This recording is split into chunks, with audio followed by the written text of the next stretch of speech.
आजकल एक और चीज हो रही है, एक लड़की बैठती है, वो अपनी ये ऑब्जेक्शनेबल अपना ये यहाँ तक कि उसका फेस नहीं होता, बॉडी होती है, आपको वीडियो व्हाट्सएप की कॉल आ जाती है, हाँ, आप एग्ज़ैक्टली। कॉल रिसीव करते हैं, वो उसने साथ में स्क्रीन रिकॉर्डिंग लगाई होती है, आप कॉल रिसीव करते हैं, आपका तो फेस आ गया। हुँ। अब वो फिर आपको भेजती है कि ये आप मेरे साथ ये चैट कर रहे थे।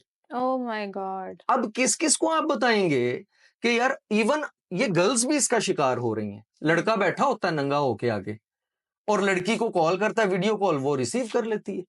अब लड़की की शक्ल आ गई, उतनी देर में स्क्रीन रिकॉर्डिंग हो गई। स्क्रीन रिकॉर्डिंग होगी। अब 1 सेकंड का क्लिप आपको कहाँ ले जाएगा?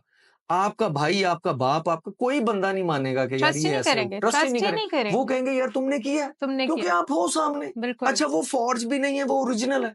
लेकिन करने वाला क्या कर रहा है? इस तरह से ट्रैप कर रहे हैं। ये चीज़ें हमने बतानी है लोगों को, कि आपने बचना किस तरह से। तो यानी ये जो बात आपने बताई है, इसके बाद तो यानी हम कोई भी वीडियो कॉल भी फ़ौरन से रिसीव ना नहीं, करें। नहीं करनी, नहीं करनी। आपको नहीं पता कौन है दूसरी साइड पे। हुँ। चाहे वो फ़ेसबुक हो, चाहे आपका व्हाट्सएप हो, वीडियो कॉल नहीं लेनी है आपने किसी की। किस